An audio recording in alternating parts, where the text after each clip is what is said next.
दुनिया को मानवता का संदेश देने वाले, करुणा के सागर, महामानव तथा का बुद्ध, आधुनिक भारत के निर्माता, संविधान शिल्पी, बौद्ध संत बाबा साहब डॉक्टर भीमराव अम्बेडकर, सामाजिक क्रांति के अवधूत महामना ज्योतिबा फुले, भारत की प्रथम महिला शिक्षिका राष्ट्रमाता सावित्रीबाई फुले, आरक्षण के जनक छत्रपति साहू जी महाराज, पाखंड को खंड खंड करने वाले संत सम्राट संत कबीर साहब, संत शिरोमणि संत रविदास जी एवं बहुजन समाज में जन्मे सभी संतों, गुरुओं, महापुरुषों को श्रद्धा सुमन अर्पित करते हुए आज केडीआर सामाजिक सेवा संस्थान के उद्घाटन एवं बच्ची के नामकरण संस्कार के उपलक्ष्य में आयोजित कार्यक्रम में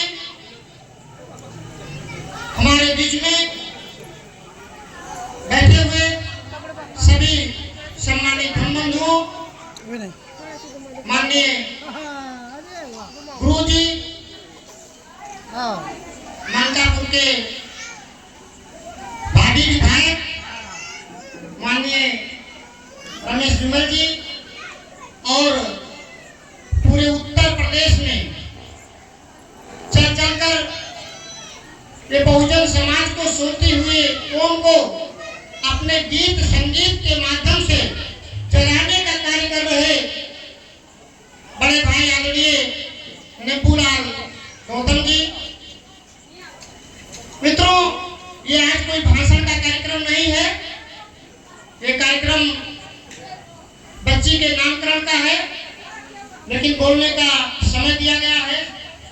कार्यक्रम काफी देर से चल रहा है, आधे से अधिक साथी हमारे बीच से चले गए हैं, लेकिन मैं इतना कहना चाहूंगा कि मित्रों, जो कार्यक्रम आज यहाँ हो रहा है, ये कार्यक्रम हम सभी लोगों के घरों पे होना चाहिए और निरंतर होना चाहिए।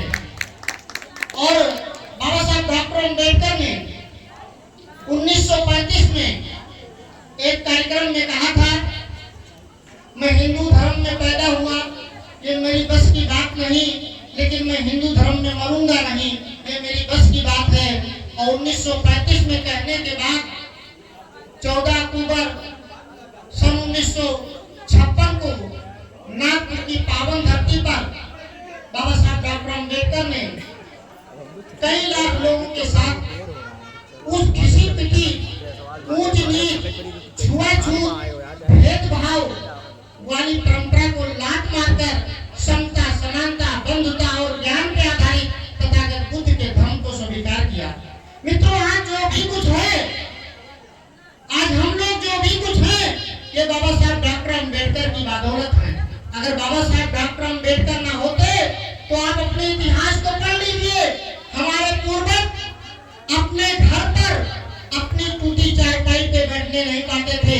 आज बाबा साहब डॉक्टर अम्बेडकर के संविधान की बदौलत जिस समाज के लोग अपने दरवाजे पर अपनी चारपाई पे नहीं बैठने पाते थे, आज मल्टी बिछा के उसके ऊपर कुर्सी लगा के बैठे हैं, ये बाबा साहब डॉक्टर अम्बेडकर की देन है। मित्रों, आज जो हमको बोलने का अधिकार, ये माइक पकड़ने का अधिकार मिला, ये बाबा साहब डॉक्टर अम्बेडकर की देन है। मित्रों, आज मेरे बदन पे जो चमचमाता पैंट और शर्ट है, ये बाबा साहब डॉक्टर अम्बेडकर के द्वारा झेला गया कष्ट है।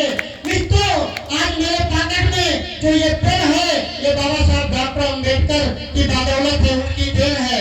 मित्रों, जिस समाज के लोगों को धन रखने का अधिकार नहीं था, हवेलियों के सामने चप्पल हाथ में लेकर जाते थे, आज वो हमारे समाज के लोग बड़ी बड़ी गाड़ी से, फॉर्च्यूनर से घूमते हैं।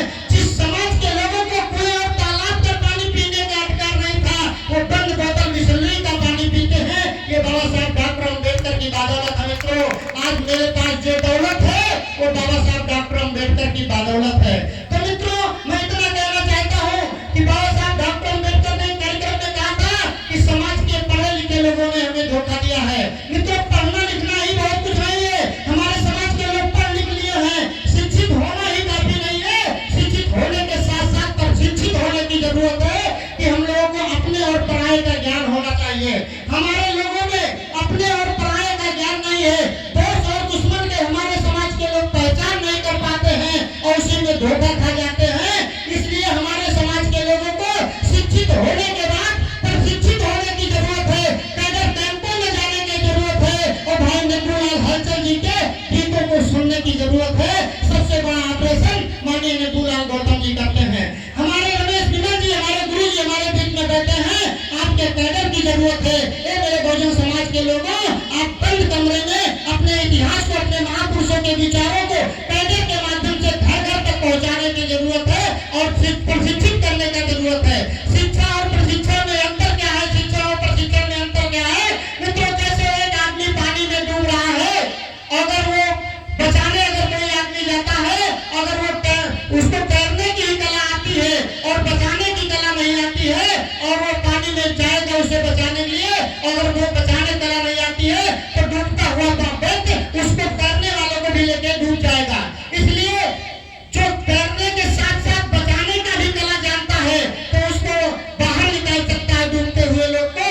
ऐसे शिक्षित लोगों को प्रशिक्षित होने की जरूरत है कि समाज के लोग जो डूब रहे हैं उनको उस अंधकार ढोंग पाखंड से बाहर लाने की जरूरत है। इन्हीं बातों के साथ मैं अपनी वाणी को विराम